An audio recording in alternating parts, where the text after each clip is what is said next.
Hey everyone, we are back.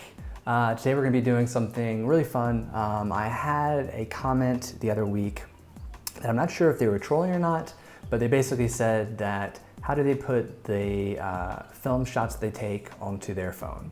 Now again, I'm not sure if they're trolling. I'm going to assume they're not, and they're actually just curious about basically how to scan their film.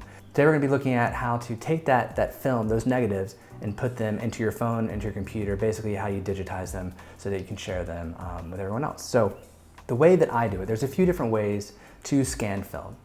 The way that I do it and the way that I think is most effective for my workflow is I use a scanner. I use the EPSON V550 photo scanner to scan my negatives into my computer for me, and it works great.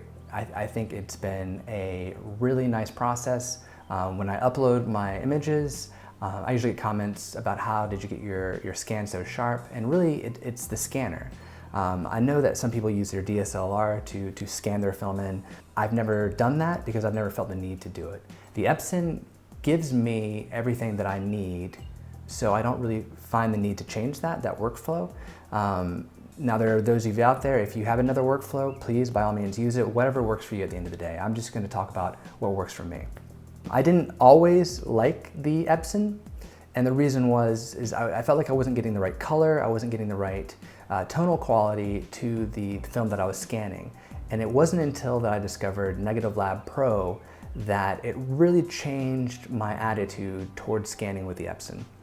So now I use my EPSON scanner and I use Negative Lab Pro, which is an add-on program for the scanner, and together I'm getting images that I absolutely love. I'm getting color that I absolutely love. It just feels great, you know, and that's what you want at the end of the day. After you put all this time and energy and effort and money into shooting film, at the end of the day you want a product that you can be happy with. And I'm telling you, I am thrilled with the images that I'm getting. I absolutely love them. So let's go take a look. I can show you the process and we can scan some film. Thanks. Okay, so first things first, what you want to do is you want to turn on the scanner. You always want to make sure to have a fresh turn on for the scanner.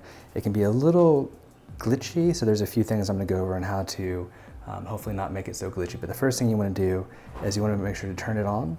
But you also, if you look in here, you also want to make sure that you have this is like a white slide. If you're just doing regular scanning, up into the scanner. And so you want to have a fresh turn on and have it scan something white. And what that's going to do is it's going to help alleviate some of the lines that you can get on some of your scans. And I'll show you what that looks like as well. It's super annoying. So first thing, turn the scanner on. And again, do not skip this step. You can hear it warming up. Okay. And then the next thing you want to do is now you can start scanning your film. You want to take off this white thing because we don't need it. And this is what you're going to put your film in if you're doing 120, which is what we're doing. So you can see that it lines up here. There's a B here. There's a B on the side. Lines up just like that, and that's where it's going to sit. And so the first thing, though, just to be extra safe, what I like to do, just to make sure to alleviate that lines, is I like to just give it a wipe down with some just microfiber cloth. And there's some glass up here. We're gonna give that a wipe down the lid. Just make sure to avoid those weird blue lines that you'll get.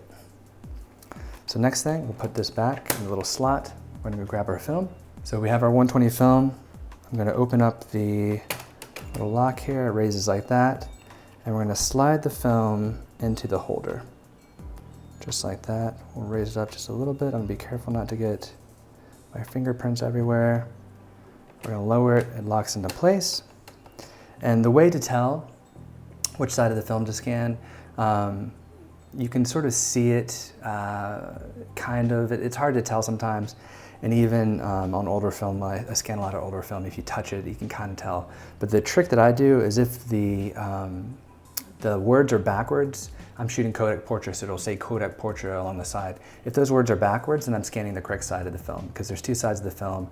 There's the emulsion side and the matte side, and we want to scan that emulsion side. So as the words are backwards, then I know I'm good to go. And trust me, the words are backwards on this.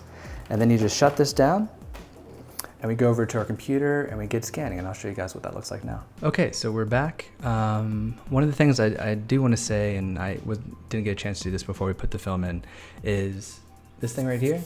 This thing is really awesome. What you can do is you can actually get the dust off your film with this. You hold your film right here, little zhuzh, and you will be good to go. So I highly, highly recommend this thing for getting the dust off your film. I forgot to do it when I put it into the scanner, but you can use this or compressed air, but I like to use this thing.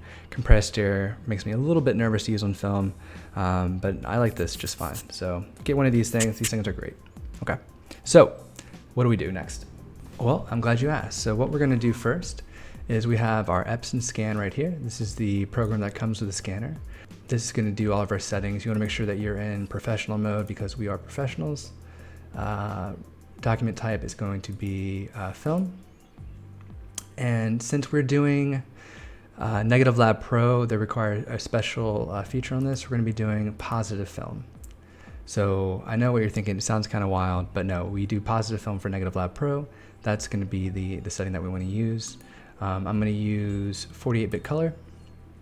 And our resolution, it really depends, right? So I like to do 32, 24, anywhere around there. You wanna get as high as you can go without causing you to use up too much space, but anywhere between the 24 to 48 range is pretty good, so I kinda like to go into the 32. I don't wanna do an unsharp mask. I don't wanna have any sort of color correction on this. So if we go into configuration, we don't want any color control, no color correction right there. Film size, yeah, that was fine. But yeah, you wanna make sure that you have no color correction on. We'll go to OK. So all that stuff is gone away. We basically just want the positive film. I'm trying to get as true to the look and feel of the film as I can, and I don't want EPSON to mess with that, right? Like the EPSON scan, it scans beautifully, but all their presets and their little changes to it, I hate. So just make sure to turn all that stuff off. And the next thing we want to do is we want to do a preview, see what we got. Okay, so here we are. It'll put it in the thumbnails right here. It'll basically crop it. I don't want it to do that. You can see even right here, it doesn't know what to do. Again, EPSON is great for scanning film, but all of its features and all of its little things just don't do great in my opinion. So you just want to go to normal, and you say okay. And now we can select what we want to do ourselves, right? So let's say that I wanted to do this one down here. I'm just going to make my select box right here. Get it within this film gate right here. You get it within the boundary here. And what you want to do if you're using Negative Lab Pro, you want to make sure to get some of this, the edge of the film gate itself right here, down here. That's what you want to get. And so after that, you can see what size it's going to be. It's going to be 314 megabytes, which is a really big file. So make sure that you have a lot of storage for these if you scan a lot of film, which we do. And we'll go to scan. So when you hit scan, it'll bring up a window, tell you where you want to put it. You can browse to put it somewhere. When I'm doing a new batch, I always like to start it off on 001. I'm going to save it as TIFF, and then I'm going to go to OK. And it's actually going to scan now. Before it did the preview, now it's going to scan at that high resolution, the 3200 dpi. Okay, and then after it scans, it puts a window up where you have your film, which is right here. I would then go on to scan the others, but right now I'm going to show you how to use Lightroom to do this. So let's open up Lightroom and continue on with our process. Okay, so after you get your image imported into Lightroom, it's kind of where the fun starts.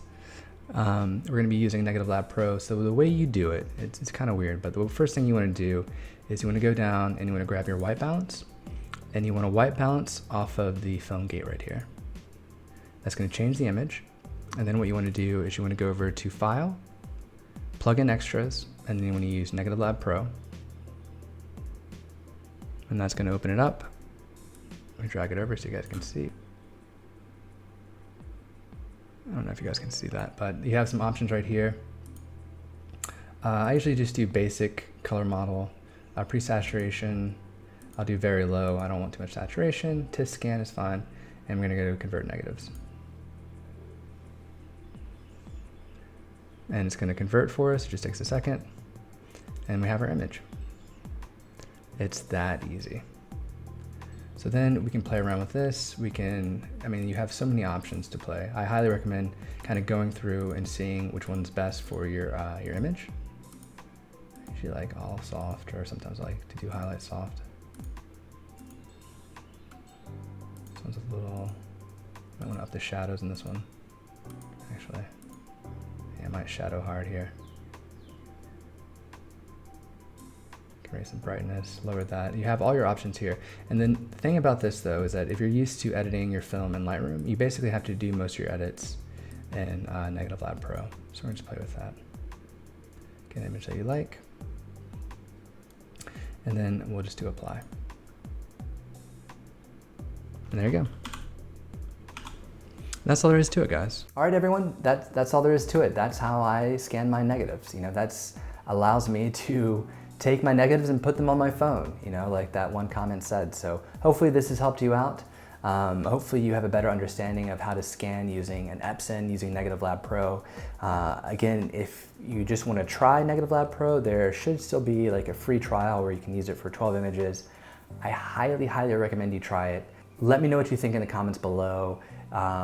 If you have a different way to scan your images, share them. I'd love to hear them.